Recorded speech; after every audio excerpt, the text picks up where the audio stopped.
جو کہ اس بات کا انتظار کر رہی ہیں کہ یہ لوگ اپنے جانوروں کو پانی پلا کر جائیں گے اور کنواں خالی ہو، تاکہ اس کے بعد ہم اپنے جانوروں کو پانی پلا سکے۔ اس وقت کنویں کے ارد گرد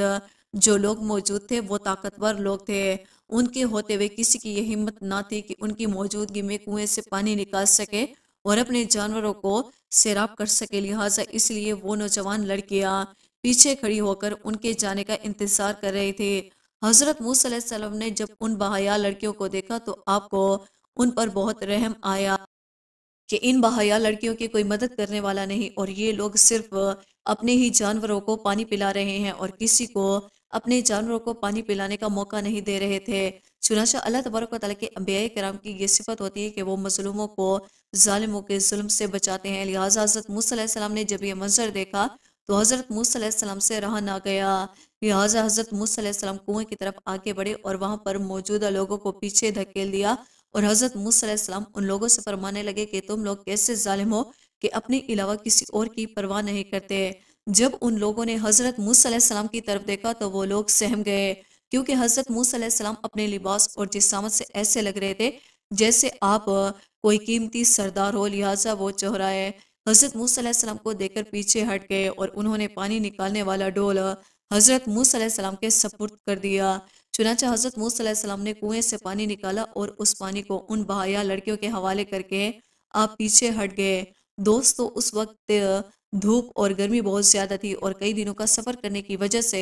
حضرت موسیٰ علیہ السلام کو بہت زیادہ بھوک لگ رہی تھی، چنانچہ آپ اس شہر کے اندر تنہا اور اجنبی تھے، آپ کو کوئی کھانا کھلانے والا موجود نہ تھا، لہٰذا حضرت موسیٰ علیہ السلام بھوک اور تھکاوٹ کی وجہ سے چور ہو چکے تھے۔ چنانچہ آپ اپنے قریبی ہی موجودہ ایک درخت کے سائے کے نیچے بیٹھ گئے اور اللہ تبارک و تعالیٰ کی بارگاہ میں دعا کرنے لگے کہ یا رب العالمین،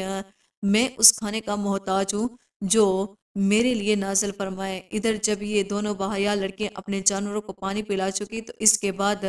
یہ لڑکیاں اپنے گھر کی طرف روانہ ہو گئی۔ دوستو، یہ دونوں بحیا لڑکیاں حضرت شعیب علیہ السلام جو کہ اللہ تبارک و تعالیٰ کے برگزیدہ نبی تھے، ان کی بیٹیاں تھیں۔ جب یہ دونوں بحیا لڑکیاں عام دنوں کی نسبت جلدی گھر واپس آئی تو حضرت شعیب علیہ السلام ان سے پوچھنے لگے کہ آج جلدی واپس آنے کی کیا وجہ ہے؟ تو یہ دونوں لڑکیاں عرض کرنے لگی کہ آج کنویں کے پاس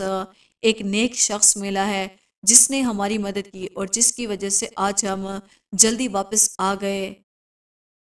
یہ بات سن کر حضرت شعیب علیہ السلام اپنی بیٹیوں سے کہنے لگے کہ جاؤ اس نیک شخص کو میرے پاس بلا کر لاؤ۔ چنانچہ ان دونوں لڑکیوں میں سے ایک بحیا لڑکی باپردہ ہو کر شرماتے ہوئے حضرت موسیٰ علیہ السلام کو بلانے کے لیے روانہ ہو گئی، اور وہ حضرت موسیٰ علیہ السلام کے پاس پہنچ کر کہنے لگی کہ میرے والد آپ کو بلا رہے ہیں تاکہ آپ کو اس کام کی مزدوری دے جو آپ نے ہماری مدد کی۔ پہلے تو حضرت موسیٰ علیہ السلام نے ان کے ساتھ جانے اور اجرت لینے سے انکار کر دیا، لیکن جب آپ کو پتہ چلا کہ جس شخص نے آپ کو بلایا ہے وہ اللہ تبارک و تعالیٰ کے برگزیدہ نبی حضرت شعیب علیہ السلام ہے، تو حضرت موسیٰ علیہ السلام آپ کی زیارت کے لیے ان کے ساتھ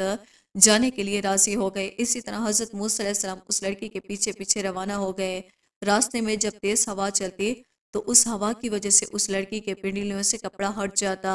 اور حضرت موسیٰ علیہ السلام حیا کی وجہ سے اپنے چہرے کو کپڑے سے ڈھانپ لیتے۔ بالآخر جب 2-3 مرتبہ ایسا ہوا تو حضرت موسیٰ علیہ السلام نے اس لڑکی کو حکم فرمایا کہ آپ میرے پیچھے پیچھے چلے اور پتھر کے اشارے سے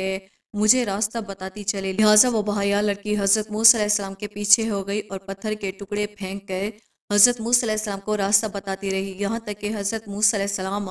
حضرت شعیب علیہ السلام کے مکان تک پہنچ گئے۔ حضرت موسیٰ علیہ السلام کو دیکھ کر حضرت شعیب علیہ السلام بہت خوش ہوئے اور آپ کا استقبال کیا اور اپنی بیٹیوں کو حکم دیا کہ کھانا تیار کرو۔ جب کھانا تیار ہو گیا تو حضرت شعیب علیہ السلام حضرت موسیٰ علیہ السلام سے فرمانے لگے کہ ہمارے ساتھ بیٹھے اور کھانا تناول فرمائے۔ حضرت شعیب علیہ السلام یہ بات سن کر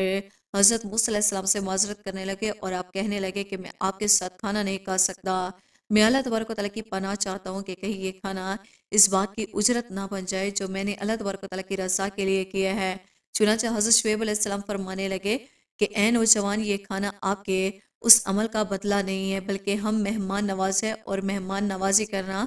میرے اور میرے خاندان کی عادت ہے، اور ہم اللہ تبارک و تعالیٰ کی رضا کے لیے مسافروں کو کھانا کھلاتے ہیں۔ چنانچہ حضرت موسیٰ علیہ السلام یہ بات سن کر ان کے ساتھ بیٹھ گئے اور کھانا تناول فرمایا۔ اس کے بعد حضرت موسیٰ علیہ السلام نے مصر میں پیش آنے والے تمام تر واقعات کا ذکر حضرت شعیب علیہ السلام کے سامنے کیا۔ اس پر حضرت شعیب علیہ السلام حضرت موسیٰ علیہ السلام کو یہ تسلی دی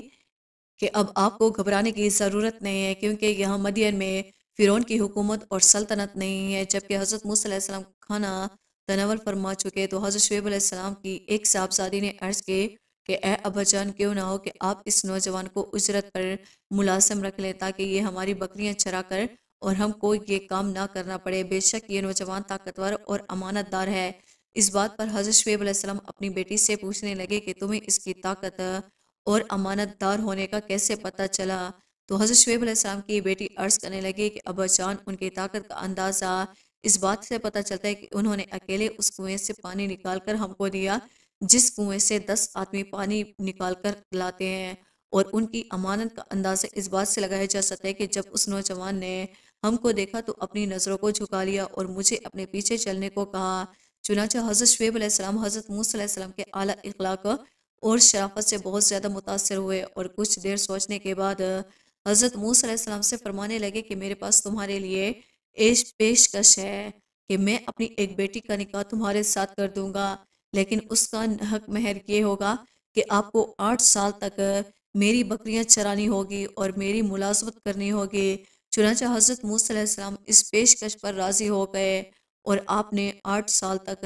حضرت شعیب علیہ السلام کی بکریاں چرائی، اور مزید 2 سال بڑھ کر آپ نے 10 سال حضرت شعیب علیہ السلام کی بکریاں چرائی۔ اس کے بعد حضرت شعیب علیہ السلام نے اپنی بیٹی کا نکاح حضرت موسیٰ علیہ السلام سے کر دیا۔ جس باحیا لڑکی کا نکاح حضرت موسیٰ علیہ السلام سے ہوا اس کا نام صفورہ تھا، اور یہ وہی لڑکی تھی جو حضرت موسیٰ علیہ السلام کو بلانے کے لیے گئی تھی۔ اسی طرح حضرت موسیٰ علیہ السلام نے مدین کے اندر 10 سال گزارے، اور یہ 10 سال حضرت موسیٰ علیہ السلام کی زندگی کے بہترین 10 سال تھے۔ دوستوں، چونکہ اللہ تبارک و تعالیٰ نے حضرت موسیٰ علیہ السلام کو مصر کی طرف نبی بنا کر بھیجا تھا، لہٰذا آپ ساری زندگی مدین کے اندر نہیں گزار سکتے تھے۔ اس شادی کے بعد حضرت موسیٰ علیہ السلام